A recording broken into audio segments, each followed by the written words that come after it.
Vamos lá, galera. Boa noite para todos. Vamos lá mais uma vez. Professor José Anselmo, de Biologia, trabalhando com vocês aí, fechando esse assunto de ciclos biogeoquímicos, né? Eu havia falado no início, não sei se vocês ouviram aí, acho que estava com um probleminha no áudio, que esse projeto é uma iniciativa do Instituto Crescer.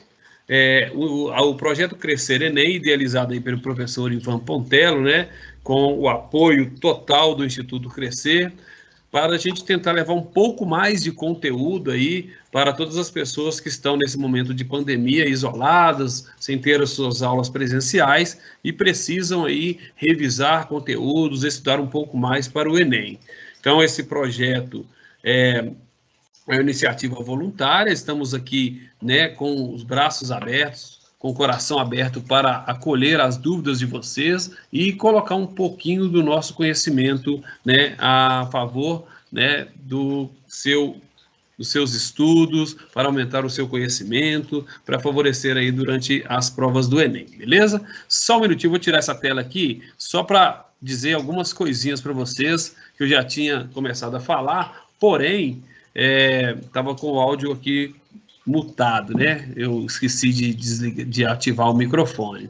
Nós sabemos que semana que vem, a partir do dia 20, vocês terão a oportunidade, né, quem se inscreveu para o Enem, de votar na enquete sobre a mudança de data, tá?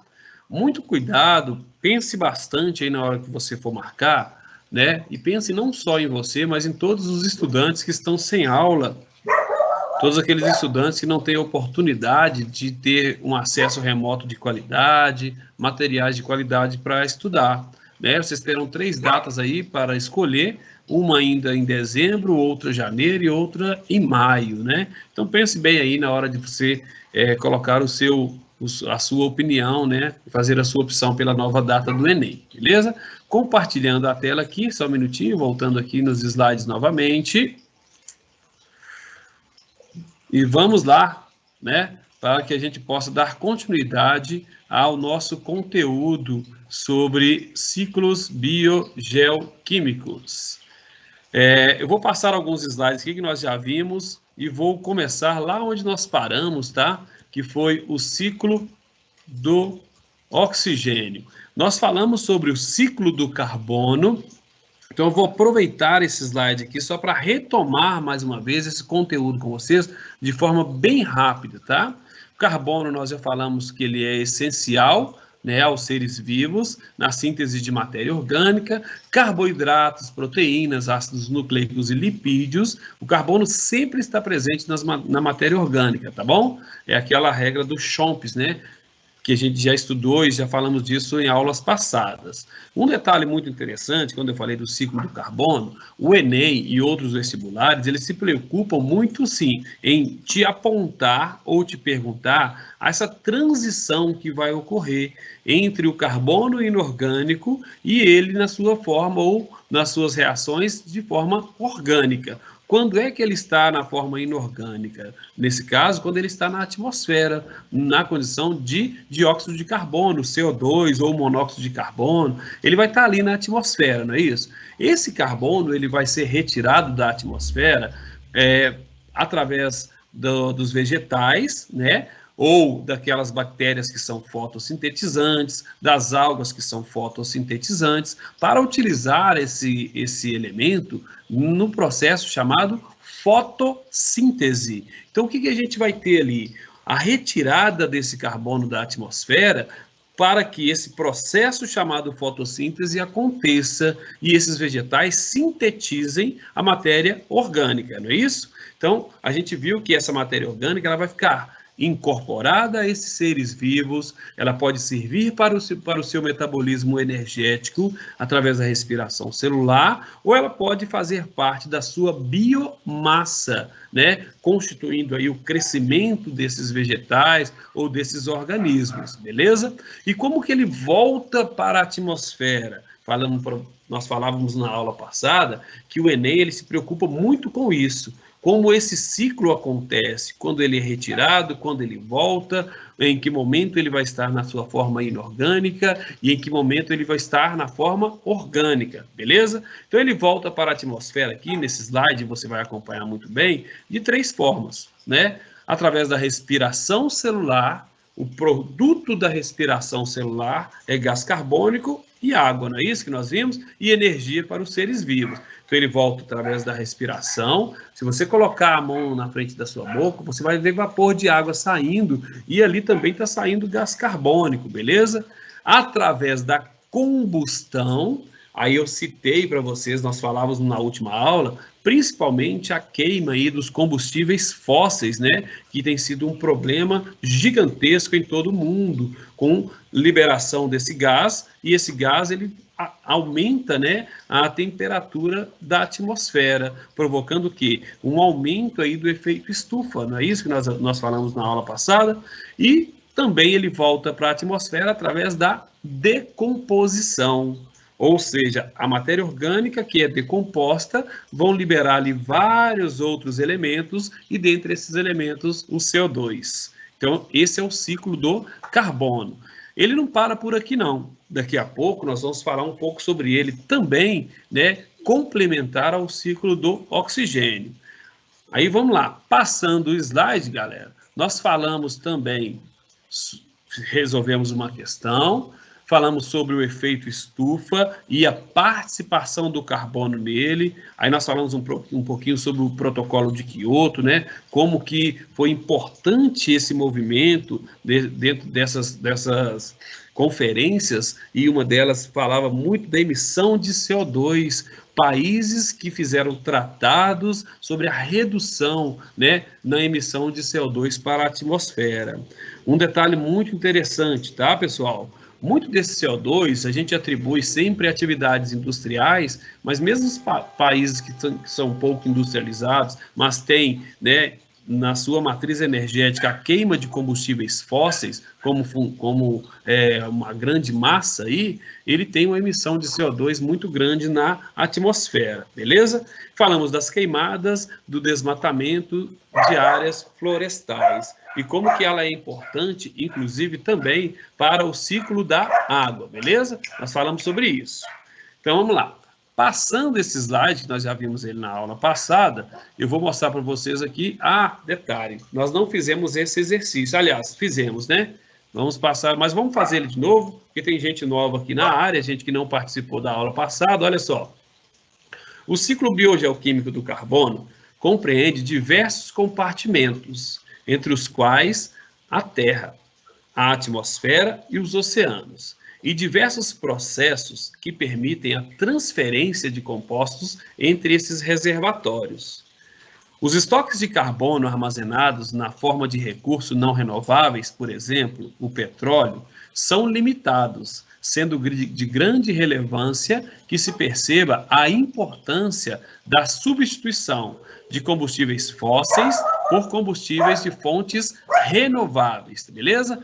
Então, olha só que interessante, pessoal. Aqui está falando de matriz energética, de substituição desses combustíveis fósseis por combustíveis de fontes renováveis e da utilização desses combustíveis para o meio ambiente. Geralmente, o Enem ele vai te cobrar isso aqui. O Enem ele vai trabalhar com as matrizes energéticas, isso tanto em geografia como em biologia, beleza? Então vamos lá.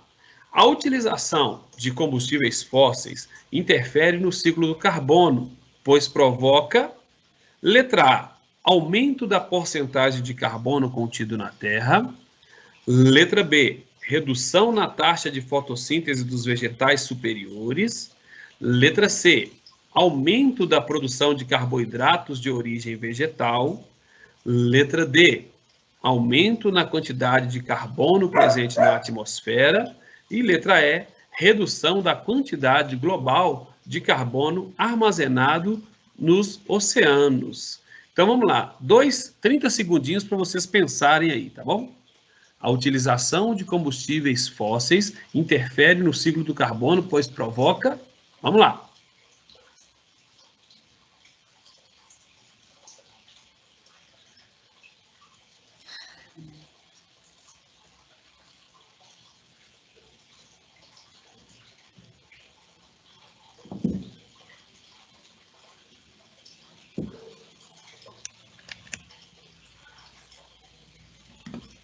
Vamos lá, galera? Então vamos lá. Se eu estou falando de combustíveis fósseis, que são aqueles combustíveis que têm compostos orgânicos, a combustão não é uma devolução desse carbono para a atmosfera.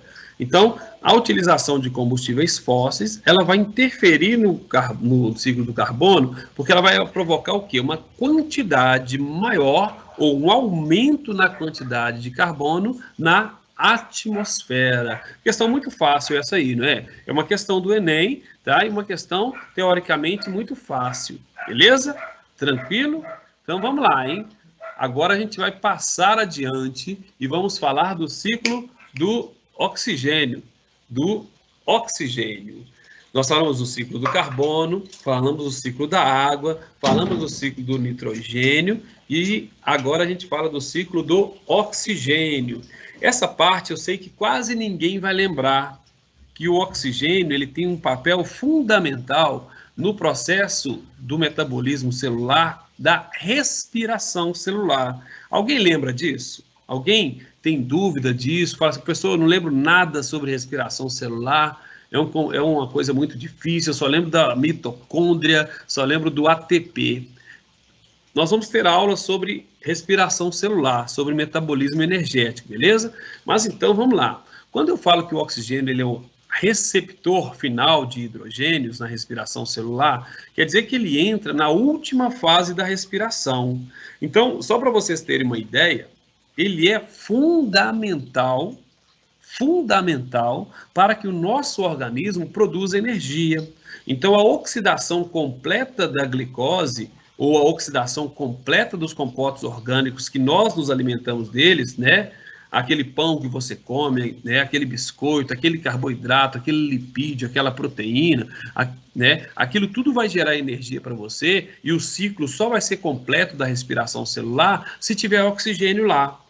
Ele é que faz a célula gerar aquele tanto de energia para movimentar o nosso dia a dia, as nossas funções, independente do tipo de função do nosso organismo, precisa de energia. E o oxigênio é o receptor final desses hidrogênios, beleza? Nós vamos ter uma aula sobre respiração celular, eu vou explicar como acontece.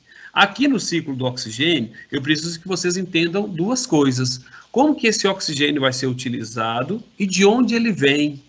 Tá bom? Então vamos lá. Primeiro, de onde esse oxigênio vem? Nós já estudamos o processo de fotossíntese, né? Nós falamos dele lá atrás, inclusive no ciclo da água. Então o oxigênio ele vai para a atmosfera através da fotólise, ou seja, da quebra da molécula de água na fotossíntese. Ó, que bacana isso, né?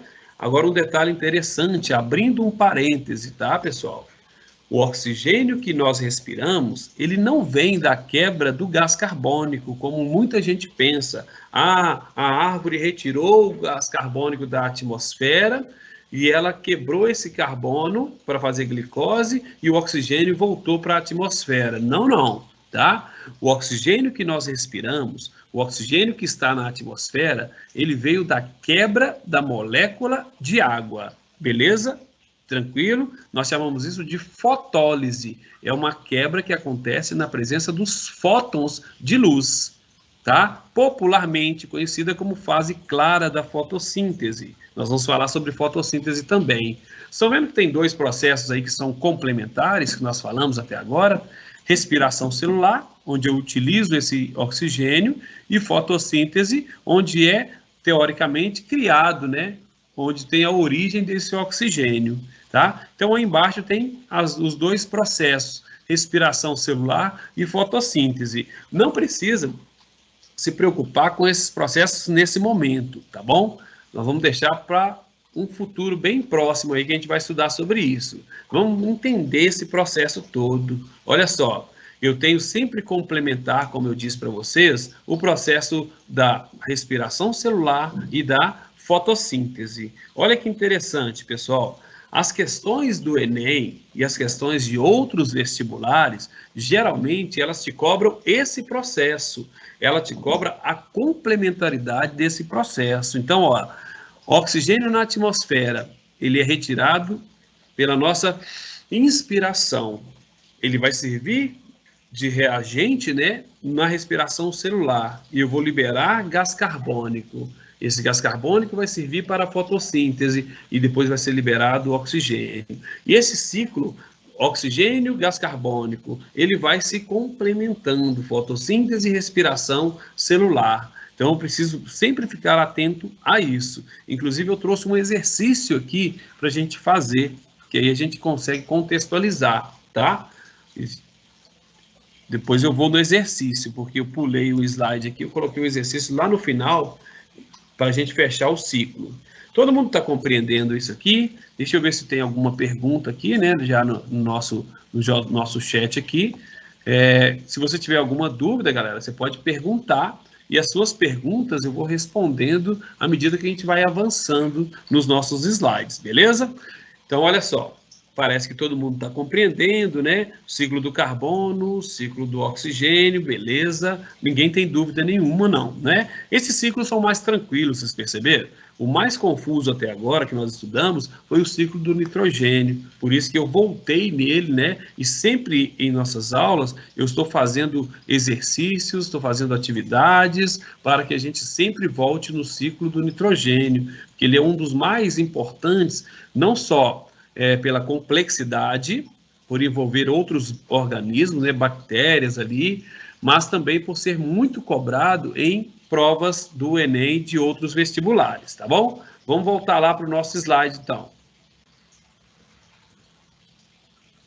Todo mundo me vendo aí? Beleza. Então, vamos lá, galera. Olha só. O que vocês estão vendo agora aí? O ciclo do fósforo, tá? O último ciclo que nós vamos estudar, né? Como eu disse para vocês, todos os elementos da tabela periódica, eles passam por ciclos, mas os mais importantes são esses que eu comentei com vocês, beleza? Ciclo do fósforo tem características específicas aqui agora, olha, ele é o ciclo mais fácil, tá bom? No ciclo do fósforo, ele não passa pela atmosfera. Nós vimos que o ciclo do nitrogênio, o nitrogênio está na atmosfera. A água passa pela atmosfera, né? Na evaporação, depois formação de nuvens e precipitação. O ciclo do carbono e do oxigênio também passam pela atmosfera. E agora o ciclo do fósforo não. O ciclo do fósforo, o elemento fósforo, ele está encontrado onde? Em rochas, tá? Nós vamos encontrar esse elemento no solo, né? De forma rochosa ou na sedimentação ali, dissolvido em água. Beleza? Então, o fósforo é um macronutriente, anotem aí, macronutriente. O que quer dizer macronutriente? Quer dizer que é um nutriente que ele é essencial em grandes quantidades da nossa alimentação, beleza? Por quê? Porque ele vai ser utilizado em vários fatores e várias funções do nosso metabolismo e também da nossa estrutura. Vamos lá, ó. Fósforo é um macronutriente que não existe na atmosfera, é encontrado apenas em sua fórmula sólida em rochas e dissolvido na água, né?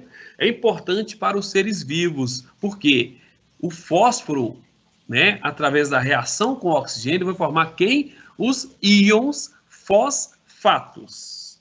Lembrem disso, o fósforo, a importância dele para nós está nos íons fosfato. Guardem bem o que eu vou falar agora, tá? Onde eu vou encontrar íon fosfato, professor? Primeiro, lembra da molécula de ATP? Então, o fosfato está relacionado à energia. Primeira coisa.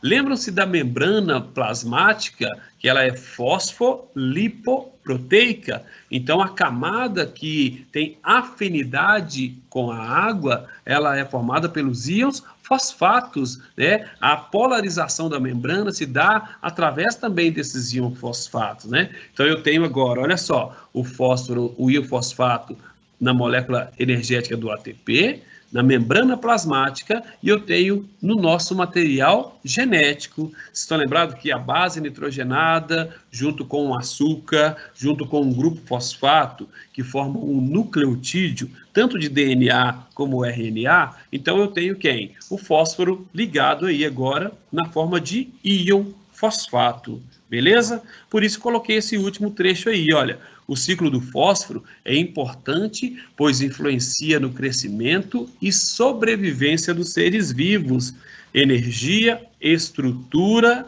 né? E o nosso material genético. Então eu preciso de fósforo, não preciso, galera? Então eu tenho que tomar muito cuidado, apesar de muito simples esse ciclo, né? Ele está relacionado diretamente com a nossa vida. Ó, aqui um pouco do esquema, um desenho, mostrando o ciclo do fósforo. Vocês estão acompanhando pelo slide aí, né? Dá para ver? O que eu tenho aqui? Olha que interessante, galera. Eu tenho na parte como que ele vai voltar para o solo, agricultura, fertilização, os animais, né, através da excreção ou da decomposição, os vegetais, da mesma forma, na parte da decomposição, volta para o solo esse fósforo. Esse fósforo, podem acontecer algumas coisas com ele, desculpem. Pode vir a chuva e levar esse fósforo para os leitos de rios, de córregos, de lagos. Ali eles vão formar sedimentos no fundo e depois eles podem formar rochas. Essas rochas, né, com o passar do tempo, podem se soerguer, sofrer com o intemperismo ali novamente, erosão, né, a parte dos ventos, a erosão provocada pelos ventos, pela água e tudo mais. E esses íons voltam de novo a serem dissolvidos na água, né, e vão servir de alimentos para os vegetais, que vão absorver esses íons ali através das suas raízes, né, os nutrientes, e depois vai passar pela cadeia alimentar do herbívoro para o carnívoro e assim sucessivamente. Então, só voltando aqui, ele vai ser decomposto, as plantas absorvem ali pelas suas raízes, né? Quem se alimenta daquela planta automaticamente está se alimentando do íon fosfato, que está misturado ali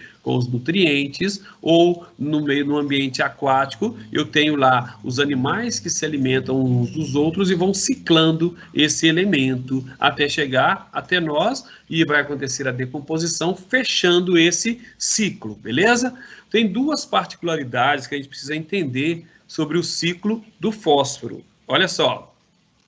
O principal reservatório do fósforo na natureza são as rochas. Já falei isso aí, não já? Beleza. O ciclo tem início quando as rochas sofrem temperismo, liberam íon fosfato no solo. Tranquilo? Como eu falei, vem a lixiviação ali, né? Os cursos d'água, assim esse composto pode ser carregado até os rios, oceanos, lagos, ou incorporado nos seres vivos, através da absorção pelas raízes das plantas, como eu falei para vocês, não é isso? Quando são aproveitados pelos seres vivos, podem retornar à natureza durante a decomposição da matéria orgânica. Então, olha que interessante, pessoal. Se esse fósforo for incorporado pelos seres vivos, durante o processo de decomposição, ele volta para a natureza. E isso é rápido ou é lento? Depende do organismo, né? Se eu tenho animais que têm ciclos de vida muito curto, eu tenho vegetais também que têm ciclos de vida muito curto, né? Então, esse ciclo ele vai acontecer na decomposição. Eu tenho também uma especificidade, que são as bactérias fosfolizantes. Fosfolizantes também são decompositoras. Elas vão atuar no processo e transformar o fósforo em composto solúvel, que pode facilmente ser dissolvido na água. Estou deixando escrito aqui para que vocês possam acompanhar depois, até durante a gravação dessa aula, né? Revisar e anotar o que vocês precisam. Então, olha só, decomposição novamente. O fósforo voltando para a natureza através da decomposição, beleza? O fósforo pode ser levado para os rios, lagos e mares, e em ambiente aquático será aproveitado pelos seres vivos, novamente os seres vivos entrando, ou então, olha só, sedimentar-se incorporado às rochas em formação. Então, pessoal, isso que eu vou falar agora nesse próximo slide é muito importante que vocês anotem, tá? Então, o que pode acontecer aqui? Olha só. Com o passar do tempo, as rochas sofrem temperismo, o ciclo vai recomeçar. Então, nós temos dois aspectos em formato de escala de tempo. Primeiro deles, um ciclo de tempo ecológico. O que é o ciclo de tempo ecológico? Teoricamente, ele é relativamente curto. Acontece quando uma parte dos átomos de fósforo é reciclada entre solo, plantas, animais e decompositores, ou seja, os seres vivos envolvidos aí, e, como eu disse, o ciclo de vida dos seres vivos ele é curto, se for comparado com o próximo período, que é o ciclo de tempo geológico. Que é isso? ocorre durante um longo tempo, quando a outra parte dos átomos de fósforo é sedimentada e incorporada às rochas. O que vai acontecer, pessoal? Imagine só o fundo de oceano, né? Quantos milhões de anos vão demorar para aquela matéria que está ali se soerguer, né? Então, esse ciclo geológico, ele é bem demorado, ele é longo. O ciclo ecológico, que vai envolver os seres vivos, é mais curto. Tranquilo? Muito simples, né? O ciclo do fósforo. Na verdade, se a gente for pensar bem, o ciclo do fósforo, o ciclo do oxigênio e do carbono, eles são bem simples. O que precisamos ficar atentos é a essa transformação que acontece ao longo desse ciclo. É isso que o Enem vai te cobrar. É isso que as provas, né, as atividades te cobram. Vamos fazer duas questões aqui para a gente entender um pouco sobre isso. Vamos lá. Primeira questão. Não é um padrão Enem, mas é um padrão que vai te levar a interpretar e entender os processos. Olha, considere o esquema que representa parte do ciclo do carbono nos ecossistemas, tá? Então, está falando do ciclo do carbono. Eu tenho um processo 1 e um processo 2. Vamos entender as setas, tá bom? Está falando que para o processo 1 acontecer, precisa entrar água, precisa entrar gás carbônico. E o produto desse processo é onde a seta está saindo, tá? O que vai acontecer ali? O produto desse processo, deixa eu marcando aqui, ó. O que eu estou visualizando é isso aqui, ó.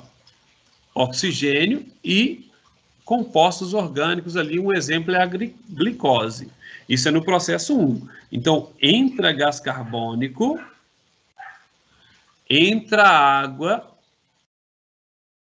e vai sair oxigênio e compostos orgânicos. Nós já sabemos que processo é esse, não já? Mas não vamos falar ainda não. Processo 2, olha só, vamos ver o que está entrando para ele acontecer. Os reagentes serão oxigênio e o outro reagente, o composto orgânico, que nós chamamos de glicose aqui nesse exemplo, tá? E qual que é o produto? Quais são os produtos? A água e o gás carbônico. Olha só, já sabemos também qual é o processo 2, né? Então, antes de irmos lá para os distratores e o gabarito, pessoal, o processo 1, entrou água e gás carbônico, saiu oxigênio e compostos orgânicos, é a fotossíntese, né? Processo 2, entrou o composto orgânico e o oxigênio, né? Saímos lá com água e gás carbônico, é a respiração celular. Então, a gente já sabe agora os processos, fica tudo mais fácil. É só entender quais são os seres que fazem. Então, vamos lá. É correto afirmar que o processo 1 é realizado por animais? Aí já está o erro, né? Animal, ele vai fazer fotossíntese. E tem mais detalhe, tá? Tanto na presença quanto na ausência de luz, né? 2. É correto afirmar que o processo 2 é realizado por animais e vegetais? O processo 2 é a respiração celular. Ele é realizado por animais e vegetais? Beleza. Só que está falando que é apenas na presença de luz. Então quer dizer que à noite a gente não respira no escuro? Está errado, né? Letra C. Processo 1 é realizado por animais e vegetais apenas na presença de luz. Animais, de novo, fazendo fotossíntese, né? Letra D. Processo 2 é realizado por animais e vegetais, tanto na presença quanto na ausência de luz. Processo 2 é a respiração. Ele é realizado por animais e vegetais, né? Tanto na presença como na ausência de luz. Então, essa é a resposta correta, letra D de dado. Beleza? Vamos passar para o próximo slide? Vamos lá. Próximo slide é uma questão muito interessante, que volto aqui a afirmar, ela refere-se ao ciclo do nitrogênio, galera. Ciclo do nitrogênio. Vamos lá. Durante o período de desova dos salmões no hemisfério norte, são despejados no ecossistema 80 quilos de nitrogênio derivados da captura desses peixes pelos ursos. Esse cálculo foi realizado para uma extensão de 250 metros de rio. Então, olha só, todo mundo já sabe que os salmões, né, eles migram na época da desova. Eles sobem, né, os rios, não é isso? Para buscar o quê? Águas mais tranquilas ali para desovar, tá? De acordo com o texto, está falando aqui, desculpem, quando eles sobem, os ursos começam a capturar. E o urso é muito delicado para capturar o peixe, né? Provavelmente aquela patinha delicada dele não vai bater ali e matar alguns. Quando mata, o que acontece ali? Eu tenho restos que vão cair naquela água, restos do peixe, né? Que poderão entrar em decomposição futuramente. Então, de acordo com o texto, a decomposição dos restos orgânicos do salmão é um importante fator para o ciclo do nitrogênio no ecossistema do hemisfério norte. A ausência, olha que detalhe interessante, de bactérias do gênero Nitrosomonas pode provocar nesse ecossistema, vamos lembrar do ciclo do nitrogênio, na decomposição, né, vão liberar ali amônia, essa amônia precisa ser quebrada, tá? E se quem faz essa quebra dessa amônia? Bactérias do gênero Nitrosomonas, é o primeiro. Nós temos outro gênero chamado de Nitrobacter, só que elas vão entrar em um outro momento, não é isso? Então, a primeira transformação química que vai acontecer ali de reações são bactérias do gênero Nitrosomona. Elas vão transformar a amônia em o quê? Vamos lá? Então, a resposta correta para essa questão é a seguinte, olha, diminuição da disponibilidade de nitrato como consequente redução da absorção desse íon pelas plantas. Só que aí você vai falar assim, professor, mas as bactérias nitrosomona transformam a amônia em nitrito, não em nitrato. Tá certo isso. Porém, lembrem que esse é o primeiro processo. Transformar a amônia em nitrito, esse nitrito ficar ali, no caso, dissolvido na água, ele vai ser utilizado por outros tipos de bactérias, chamados nitrobacter, para transformar esse nitrito em nitrato. Portanto, se não acontece a primeira etapa e o primeiro processo, não tem como acontecer o segundo, beleza? Então, a resposta correta é a letra A, tá? Tranquilo, galera? Deu para entender? Então, lembrando de todos esses ciclos, é extremamente importante estudarmos o ciclo do nitrogênio com maior atenção. O ciclo do carbono e o oxigênio também entram, porém, nós precisamos entender um pouco das questões ambientais, beleza? Deixe-me fechar essa tela aqui, tá? Aqui o link de acesso do Instituto Crescer, né? Para que a gente possa continuar aí participando das aulas. Tenho os vídeos que são gravados, colocados no YouTube ou na página do Facebook. Deixe-me só fechar isso aqui para compartilhar somente a minha tela agora aqui para a gente conversar um pouco, tá? Nesse finalzinho. Vamos lá? Todos estão me vendo aí? Beleza. Deixa eu ver aqui se tem alguma pergunta, né? Parece que a galera entendeu bem o processo, não tem nenhuma pergunta aqui nesse momento não, tá bom? Pessoal, olha só. A aula de hoje, ela fechou praticamente os ciclos biogeoquímicos. Aí você vai falar assim, professor, mas nós falamos de todos eles? Não. Como eu disse a vocês, todos os elementos, eles entram no ciclo, né? A cadeia alimentar e as teias alimentares, elas representam a ciclagem da matéria, né? Ora como inorgânico, ora como elemento formando um composto orgânico. E nós não falamos de todos os elementos da tabela periódica, nós pegamos alguns deles e trabalhamos. Trabalhamos quem? Nitrogênio, nós trabalhamos a água, nós trabalhamos o carbono, o oxigênio e o fósforo. Esses 5 elementos, eles caem com muita frequência no Enem. É sempre importante eu lembrar o quê? Quais são as utilizações, principalmente pelos seres vivos, e algumas vezes eles vão falar muito dos seres humanos, tá? Então, a utilização desses elementos, o que mais que vai ser cobrado de você numa prova? Qual é o produto de determinadas reações e para onde vai esse produto? Como é que esses elementos eles migram de um ambiente para o outro? Como que eles saem de um aspecto inorgânico para a sua forma orgânica? Então, eu preciso ficar muito atento a isso, tá bom? Por que esse tema é trabalhado dentro da ecologia? Alguém quer me responder aí, nos perguntas e respostas? O pessoal está tímido hoje, né? Mas vamos lá então. Olha só. Por que isso cai dentro de ecologia? Porque eu preciso entender, pessoal, alguns fatores. Primeiro, como que esses elementos, eles ciclam e eles se transferem dentro das teias alimentares de um ser para o outro, ou do ambiente para o outro ser, e como ele volta para o meio ambiente. Preciso entender isso, beleza? Muita atenção a isso.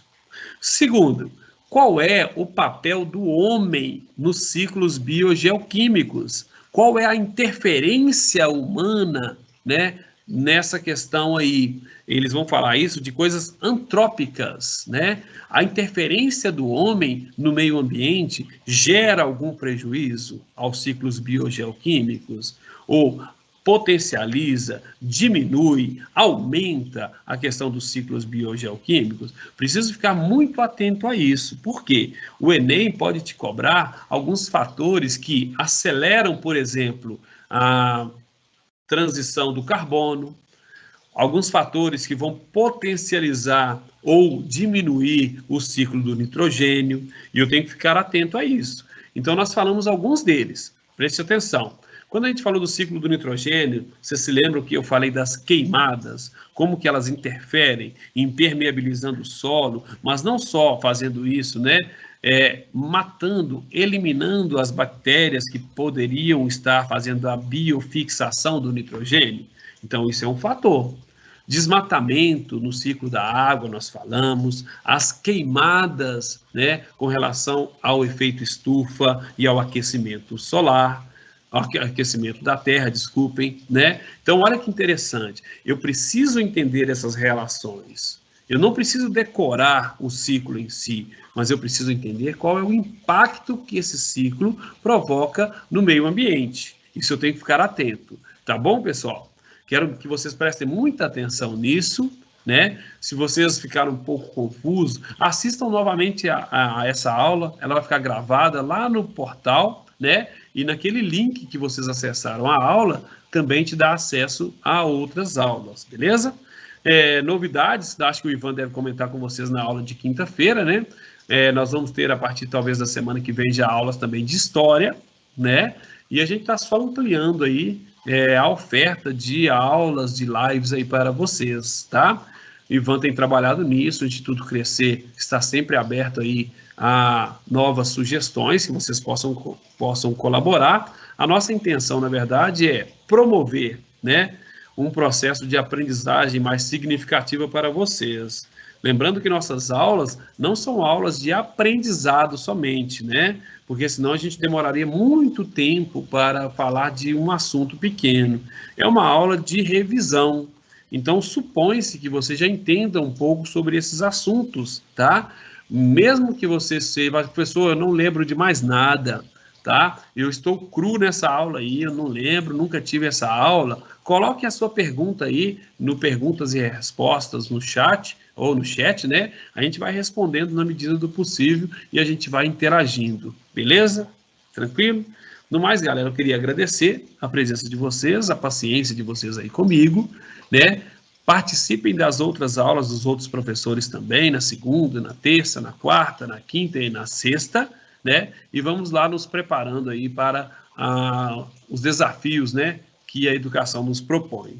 Fiquem com Deus, um abraço aí, muito obrigado ao Instituto Crescer, obrigado, Ivan, pela oportunidade, e estaremos juntos novamente na próxima terça-feira. Lembrando que na próxima terça nós continuaremos falando de ecologia, porém, nós vamos falar agora de sucessão ecológica. É uma aula só, a gente vai matar essa parte falando de sucessão ecológica. Tranquilo?